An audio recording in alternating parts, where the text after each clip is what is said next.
올라오면 숏이다. 리스크 관리 구간은 이 구역을 리스크 관리 구역으로 지정하고. 반갑습니다. 소울트입니다. 현재 시각 12월 27일 낮 12시고요. 오늘은 5가지 주제를 쉽고 빠르게 알아보도록 할게요. 시작하기에 앞서서 12월 29일까지 4기 교육생을 모집하고 있습니다. 전액 무료이고요. 제가 사용하는 기술적 분석 툴을 배우고 싶으신 분들은 이번 기회에 꼭 받아보시길 바라겠습니다. 자, 그럼 첫 번째, 이전 관점 복기를 해볼게요. 어제 영상에서 기간 분석을 통해서 현재 상승은 102일 동안 상승이 이루어졌고 언제 하락 파동이 나와도 이상하지 않은 자리다라고 말씀을 드렸습니다. 어제 영상에서 설명드렸던 정고점을 넘는 패턴은 나와주지 않았네요. 현재는 쌍봉의 형태로 큰 하락이 동반될 수 있다고 판단을 하고 있고, 두 번째 주제로 넘어가겠습니다. 이제는 올라오면 숏자리를 보는 게 매우 유리합니다. 이 하락으로 인해서 반등 파동이 나오더라도 하방에 대한 확률이 굉장히 높아졌다라고 생각을 하고 있습니다. 그 근거를 하나씩 말씀드릴게요. 먼저 큰 타임프레임에서 이 구간 자체를 ABC로 보거나 ABC로 보거나 마지막 C파동이 남았을 수 있다라고 말씀을 드렸습니다. 그럼 하락 파동이 종료가 되었고 B파동 반등이 나왔죠. A, B가 되고 마지막 C파동이 나올 수 있는 구간이 형성되었다고 보고 있습니다. 이 C파동은 5개의 파동으로 형성이 되죠. 그럼 이 하락 파동이 1파, 반등이 나오면 2파가 될 가능성이 높고, 자, 두 번째 근거, 이 작은 구간을 보도록 할게요. 이 고점에서부터 내려온 이 파동을 확산형 다이고날 파동이라고 보고 있습니다. 파동이 진행될수록 거래량은 늘어났습니다. 파동의 길이는 점점 길어졌고요. 조정 파동 또한 길어졌습니다. 그래서 이 구간을 하나의 확산 다이고날 파동으로 하락 1파라고 보는 게 맞지 않나. 그럼 이 하락 파동이 종료되면 어떤 모습이 나올 수 있느냐? 당연히 반등이 나오겠죠. 이 하락분에 대한 되돌림 반등 파동이 나올 수 있어요. 이 반등 파동은 ABC로 나오든지 혹은 저점을 이탈해서 이런 식으로 나오든지 어떻게 나올지는 아직 모른다. 하지만 이 파동이 1파이기 때문에 ABC로 나오던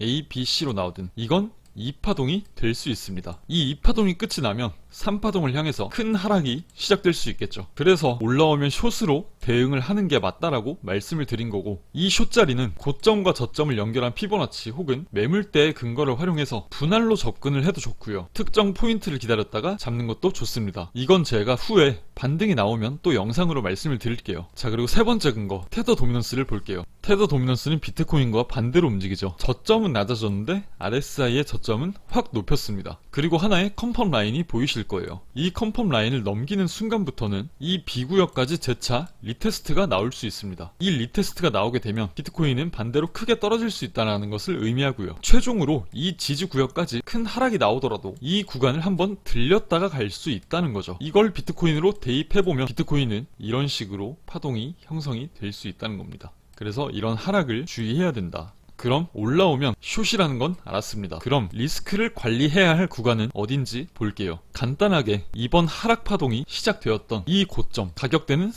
43,800입니다. 이 구역을 넘기기 전까지는 올라올 때 숏으로 대응하는 게 손익비 측면에서 굉장히 유리하다. 그러니까 이 구간을 확산 다이고날로 받고 1파 그리고 2파 반등이 나오겠죠. 2파 반등이 나왔을 때 이 고점을 스탑으로 잡으면 굉장히 손익비가 좋은 합리적인 매매를 할 수 있다는 겁니다. 더불어 이 라인을 제쳐 올라와서 이탈시키면 이건 눌림 이후에 더 올라갈 수 있다고 판단을 하면 되기 때문에 이 구간을 리스크 관리 구간으로 설정하는 것은 매우 바람직하겠죠. 자, 그러면 대응에 대해서 보도록 할게요. 첫 번째로 이 벳 패턴을 한번 기다리고 있습니다. 이 확산 파동이 여기서 끝났다면 ABC 반등이 나올 수 있고요. 아직 끝나지 않았다면 한 번 더 강하게 칠 수 있습니다. 한 번 더 내려오게 된다면 이 구역에서 짧게 롱 포지션 시도를 해볼 수 있을 것 같고요. 여기까지 내려오지 않고 이 위치에서 더블 바텀 형태로 올라가는 모습을 보이면 또 이런 넥라인을 기준으로 매매를 해볼 수 있겠죠.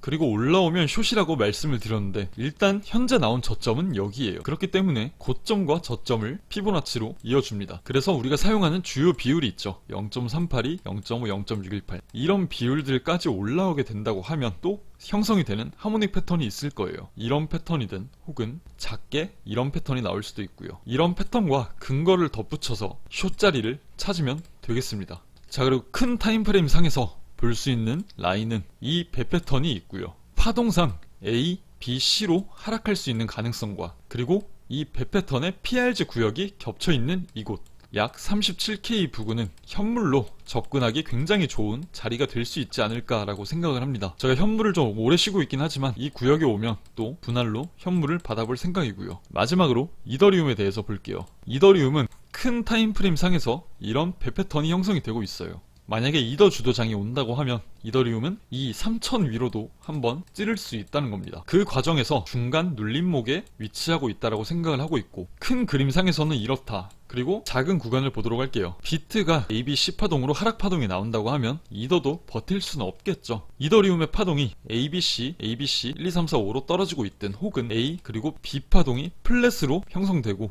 떨어지고 있든, 공통적인 부분은 하락 파동이 진행이 될 수 있다는 거예요. 비트와 마찬가지로. 그래서 이더도 두 가지 근거를 중첩해서 보면 이 하모닉 가틀리 패턴의 PRG와 그리고 ABC 파동 1대1 혹은 1.272, 이 근거가 겹친 2000 부근은 마찬가지로 현물로 접근하기 좋은 자리가 될 수 있을 것 같다. 이 구역은 또 어떤 구간과 겹치냐면 이 매물대와도 겹치는 모습을 볼 수 있죠. 저항, 저항, 저항, 위로 돌파가 나왔습니다. 그러면 지지가 될 수 있겠죠. 그래서 2000 구간에 오면 굉장히 좋은 매수 포인트가 된다. 그래서 오늘 총 5개의 주제로 내용을 말씀드렸고요. 가장 중요한 핵심 내용은 올라오면 숏이다. 리스크 관리 구간은 하락이 시작됐던 이 구역을 리스크 관리 구역으로 지정하고 대응을 하자. 이렇게 정리를 할 수 있겠습니다. 계속해서 이 내용을 가지고 영상을 꾸준히 올릴 거기 때문에 구독을 하고 내용 참고해 주시면 좋을 것 같아요. 오늘 영상은 여기까지 하겠습니다. 감사합니다.